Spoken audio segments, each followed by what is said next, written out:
Le soleil tombe sur les plaines et la salle se fige d'un seul mouvement, comme si une consigne silencieuse venait d'être donnée.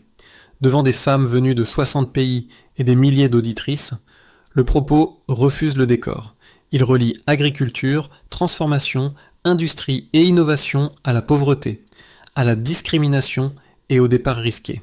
Qu'est-ce que cela change, ici et maintenant, pour le rural comme pour la ville, et pourquoi Ibrahim Traoré place-t-il ce leadership au centre de l'unité africaine ? Parce que sans levier concret, la souveraineté n'est qu'un mot. La promesse du récit est simple, mais exigeante. Partir des mots pour descendre vers les implications concrètes, sans détour ni emphase. Ce que le public gagne en échange tient en un bénéfice clair, comprendre comment une exhortation peut devenir trajectoire praticable. L'enjeu est immédiat, car le discours ne parle pas d'un futur abstrait, il touche à ce qui nourrit, forme, emploie et retient sur place. Dans cette logique, Ibrahim Traoré n'invite pas seulement à croire, il invite à mesurer. Mesurer ce qui change quand la souveraineté est pensée comme un résultat à fabriquer et non comme un héritage à revendiquer. Le fil conducteur sera donc une grille de lecture, ce qui est promis, ce qui est requis et ce qui peut être observé pas à pas. 60 pays sont cités et des milliers de femmes écoutant, mais l'idée la plus insistante n'est pas un chiffre. Le mini-révélateur tient dans un déplacement. Le centre de gravité passe des marges vers le pilotage. À cet instant, Ibrahim Traoré ne décrit pas un public à convaincre, il désigne une force déjà là, encore insuffisamment reconnue, appelée à structurer le développement plutôt qu'à l'accompagner. Ce renversement éclaire tout le reste du propos. Le contexte se déploie ensuite sans détour. La souveraineté est posée comme un résultat à produire, pas comme un slogan à répéter. Elle reste hors d'atteinte tant que la dépendance à l'aide extérieure persiste, tant que l'unité intérieure se fracture et tant que la moitié des forces vives demeure cantonnée à un rôle secondaire. Le discours mêle alors ambition et douleur collective, enfants perdus, industrie décrite comme stagnante, obstacle à une indépendance réelle, départ risqué vers un avenir qui devrait être possible sur place. L'émotion n'est pas une fin, elle sert de rappel des coûts de l'inaction. Deux rails structurent l'argumentation. D'un côté, une ambition continentale, l'indépendance ne peut pas venir d'un seul pays, l'unité est une condition. De l'autre, une mécanique concrète, agriculture, transformation des matières premières, production, distribution, puis marché intérieur. Le fil rouge est constant, placer les femmes au centre de cette chaîne, en particulier celle des zones rurales, présentées comme décisives, là où la valeur se crée et se perd. La question ouverte en ouverture trouve ici sa première réponse. Si Ibrahim Traoré insiste sur ce leadership, c'est parce que sans accès à la terre, à l'eau, aux outils et à la formation, la chaîne se brise au premier maillon. La souveraineté cesse alors d'être une promesse générale. Elle devient un test de terrain, immédiatement vérifiable. Le discours installe un personnage guide collectif. La femme africaine, surtout celle des zones rurales, présentée non comme une figure symbolique, mais comme un point d'appui décisif. À travers elle, la scène cesse d'être abstraite. Elle devient une entrée vers des effets immédiats, produire, transformer, approvisionner, puis réduire la dépendance. Ibrahim Traoré s'appuie sur cette figure pour déplacer le regard du sommet vers le terrain. Un premier microcas rural sert de test. Une productrice cultive, puis transforme lorsque l'infrastructure existe et que les outils ne manquent pas. Là, l'impact précoce n'est pas une révolution proclamée. C'est la capacité d'augmenter la production, d'ajouter de la valeur et d'écouler sans attendre une aide extérieure. L'enjeu se lit dans les gestes quotidiens. Accès à l'eau, aux instruments, à un espace de transformation relié à une chaîne de valeur qui ne s'arrête pas au village. Un second microcas, urbain, prolonge la dynamique. Une entrepreneur n'est pas opposée au monde rural. Elle en devient la continuité. Le discours insiste sur l'esprit d'entreprise, la distribution et la possibilité d'aller au-delà des frontières nationales, à condition d'un environnement plus favorable et d'un accès au financement. Ce passage relie deux mondes en une seule chaîne. La conclusion est nette en une phrase de sens. Sans conditions matérielles, l'unité reste théorique. Avant, le discours parle d'attente. Après, il tranche, l'attente doit finir. Cette bascule structure toute la séquence et Ibrahim Traoré la met en scène comme un passage obligé presque brutal entre une posture héritée et une discipline nouvelle.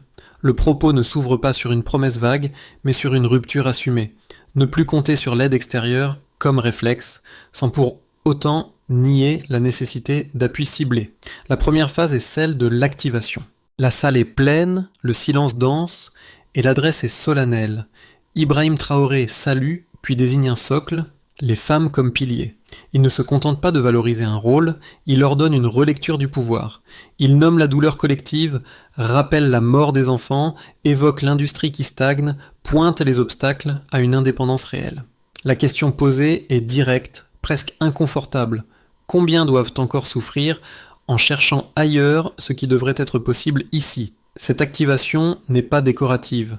Elle prépare l'acceptation d'un changement de trajectoire.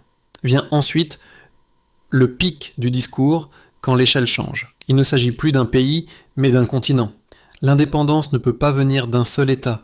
L'unité est posée comme condition. La fragmentation est décrite sans détour.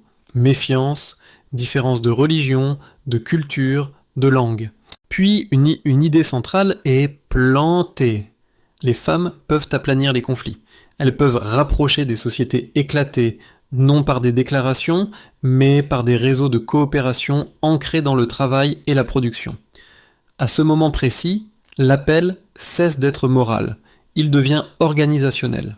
La troisième phase est celle de la mécanique. Le discours quitte l'invocation générale pour entrer dans une chaîne précise.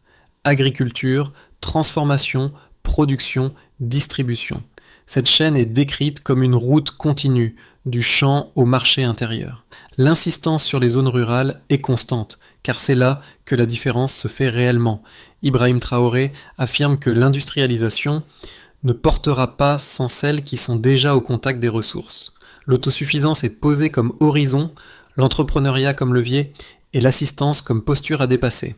Enfin, quand les actions sont nommées, viennent les rémanences.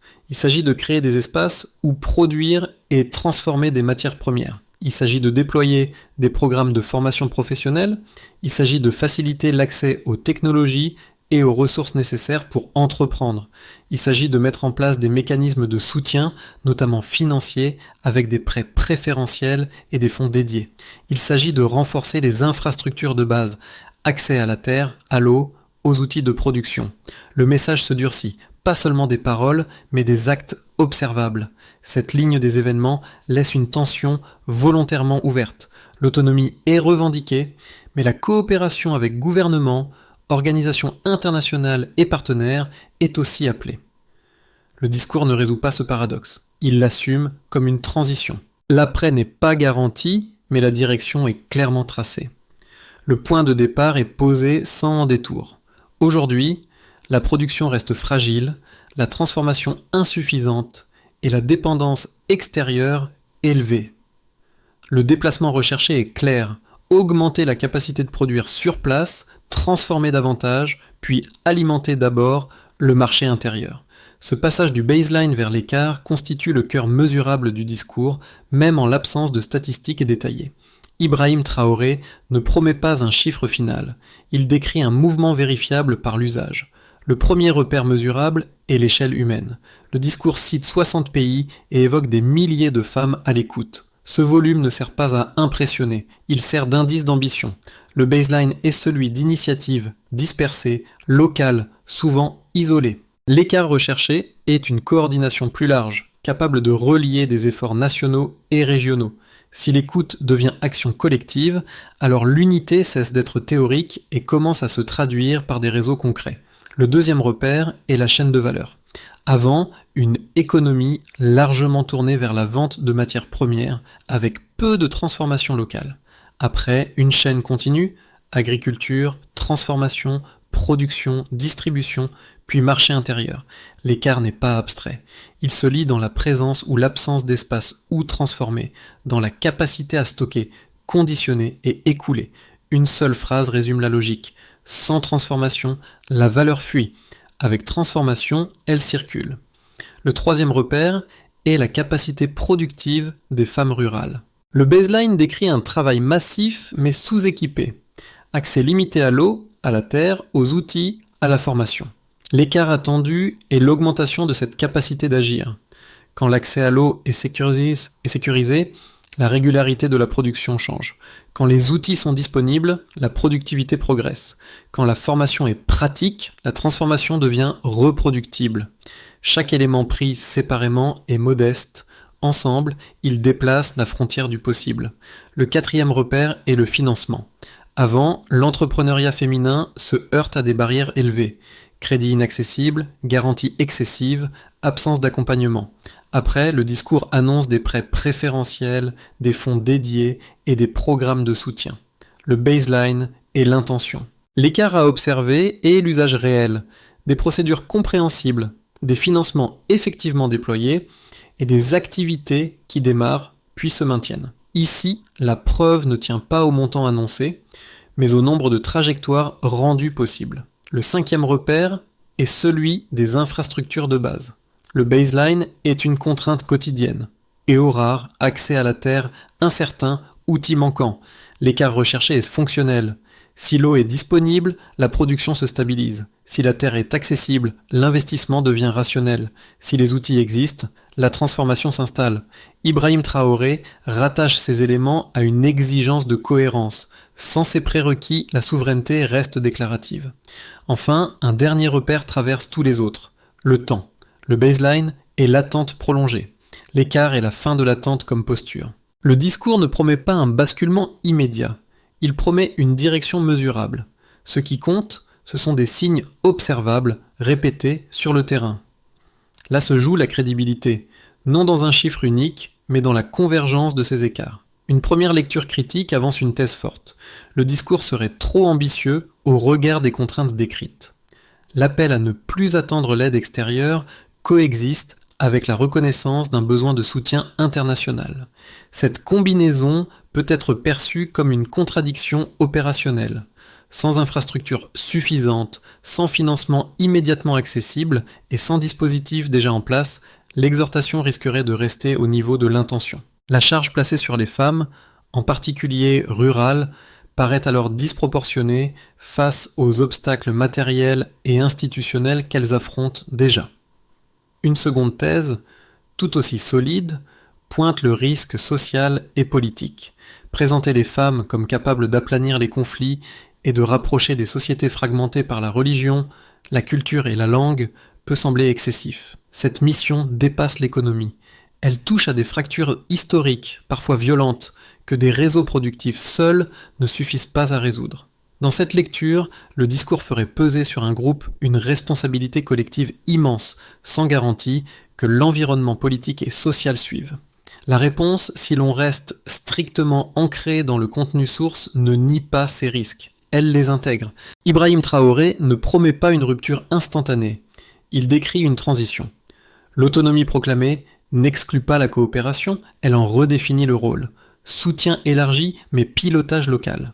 De même, l'appel à l'unité n'est pas présenté comme un miracle social, mais comme une pratique progressive, rendue possible par des chaînes de valeurs partagées, des formations communes et des mécanismes concrets. Le discours ne garantit pas le succès, il pose un cadre de conditions. Si ces conditions sont réunies, la trajectoire devient crédible. Si elles ne le sont pas, la promesse s'épuise. La solidité de l'argument tient précisément à cette mise à l'épreuve assumée. Ce basculement discret change toute la lecture du discours. À mi-parcours, la figure mise en avant cesse d'être un symbole mobilisateur pour devenir un critère de vérité. Si la capacité d'agir de la femme rurale progresse, alors la souveraineté avance. Si elle reste bloquée, tout le reste ralentit. Ibrahim Traoré opère ici un retournement silencieux. L'unité, l'industrialisation et l'autonomie ne se jugent plus à l'échelle des déclarations, mais à celle du maillon le plus contraint de la chaîne. Cette révélation redistribue les priorités. L'enjeu n'est plus seulement d'annoncer des programmes ou de répéter des principes. Il devient de vérifier concrètement ce qui change pour celles qui produisent, transforment et nourrissent au quotidien.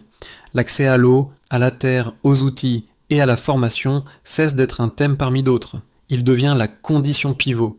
Si ces accès s'améliorent, la production gagne en régularité, la transformation devient possible et la valeur reste sur place. À ce point précis, le discours quitte la logique de l'exhortation générale. Il impose un test simple et exigeant. Regardez d'abord ce qui se passe là où les contraintes sont les plus fortes. Tout le reste en découle. La promesse n'est plus évaluée par son ambition, mais par sa capacité à déplacer ce centre de gravité.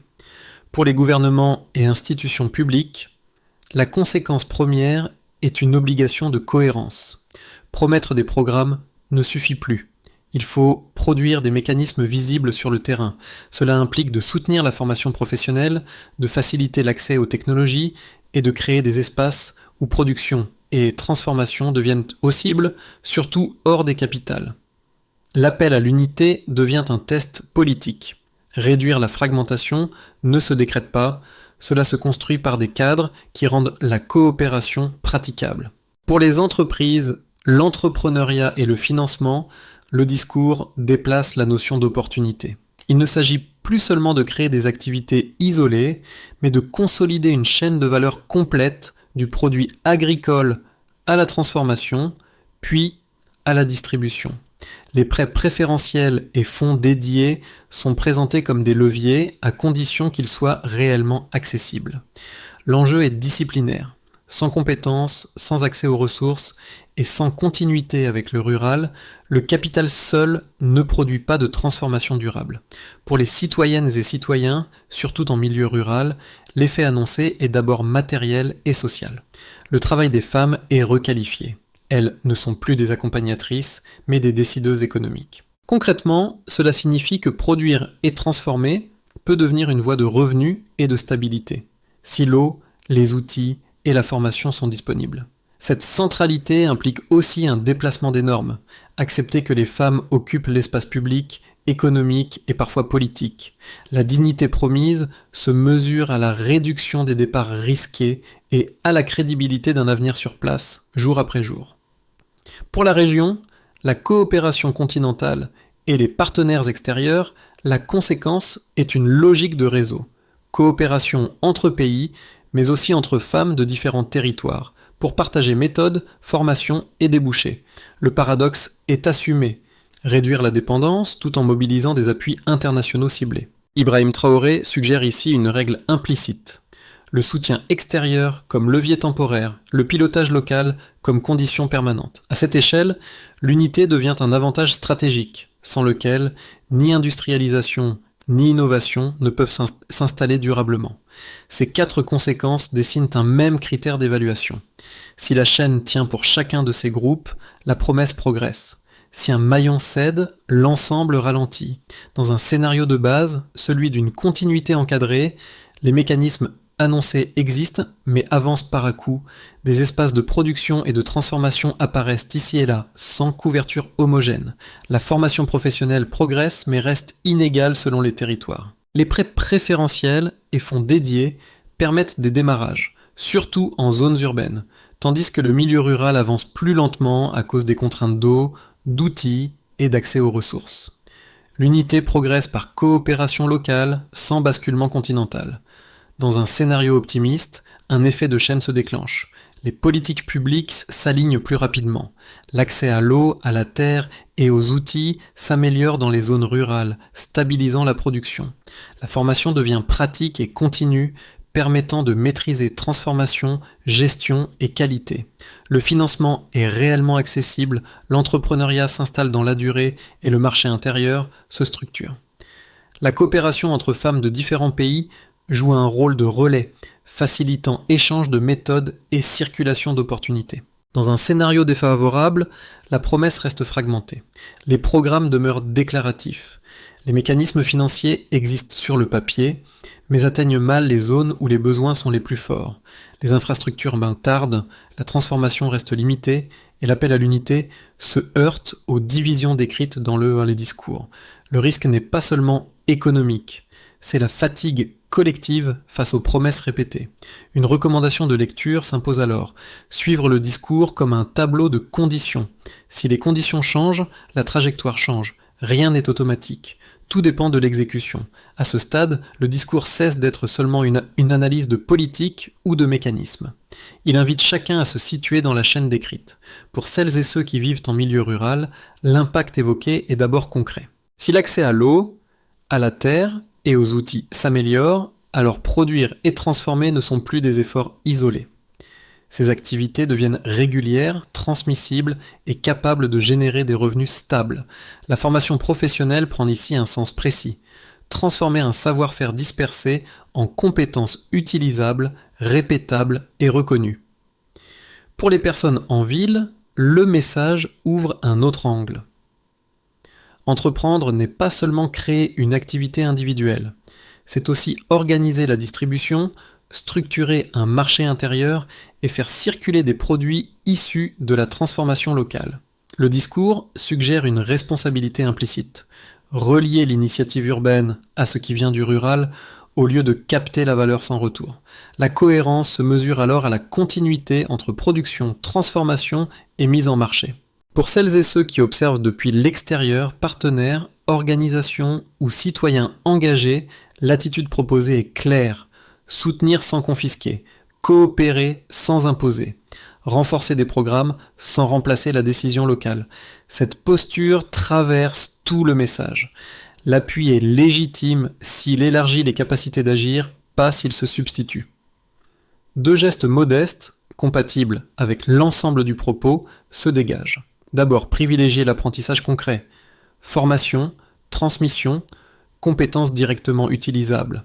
Ensuite, encourager une coopération praticable, réseau, échange de méthodes, liens durables entre zones rurales et urbaines. À cette échelle, l'unité n'est plus un mot, elle devient une suite de pratiques répétées. Le discours peut se traduire en une feuille de route lisible, sans ajouter de faits nouveaux, en reliant acteurs, actions et critères d'observation. Premièrement, immédiatement, clarifier les priorités.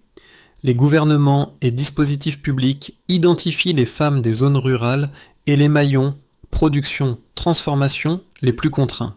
Le progrès se mesure par l'existence de listes de besoins et de lieux d'intervention publics et utilisables.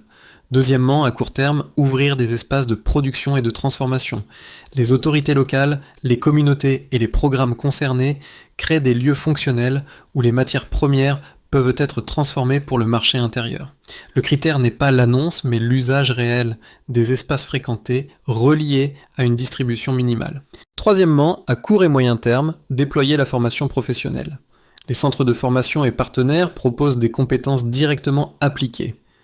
Transformation, gestion, qualité, organisation du travail. Le progrès s'observe dans la régularité des formations, la transférabilité des compétences et leur continuité sur plusieurs cycles. Quatrièmement, à moyen terme, rendre le financement accessible.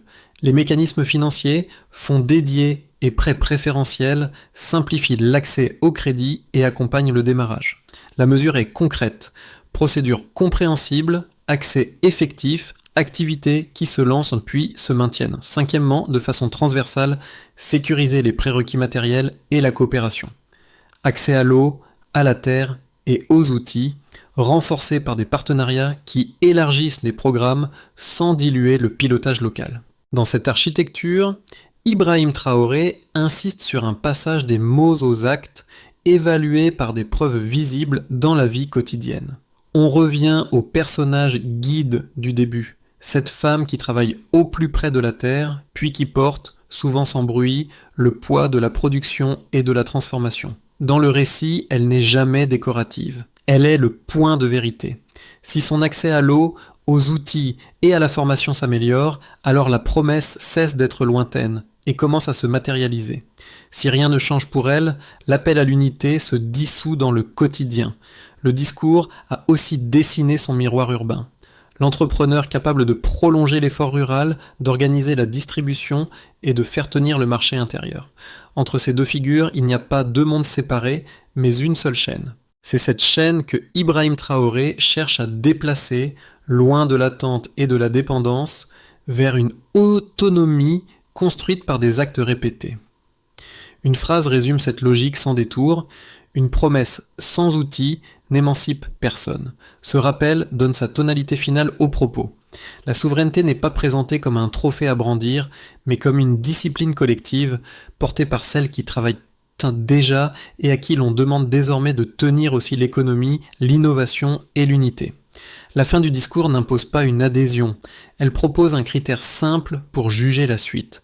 Regardez ce qui change concrètement dans les zones rurales comme dans les villes quand on parle de formation, d'accès aux ressources, de financement et d'infrastructures. Observez si les chaînes de production et de transformation tiennent dans la durée ou si elles se rompent au premier obstacle. À cette échelle, la souveraineté cesse d'être une idée abstraite. Elle devient une série de décisions visibles. L'invitation adressée au public est donc moins idéologique que pratique. Il s'agit de suivre les signes faibles, des espaces qui fonctionnent, des formations qui se répètent, des financements qui atteignent leurs destinataires, des coopérations qui durent. Chacun peut alors formuler son propre seuil de crédibilité sans attendre un chiffre spectaculaire. Pour prolonger la réflexion, une question demeure ouverte, volontairement. Quel est, selon vous, le levier le plus décisif pour transformer cet appel en réalité mesurable ?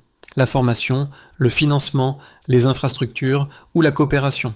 Et surtout, quels signes concrets vous convaincraient que la trajectoire décrite est réellement en train de s'installer ?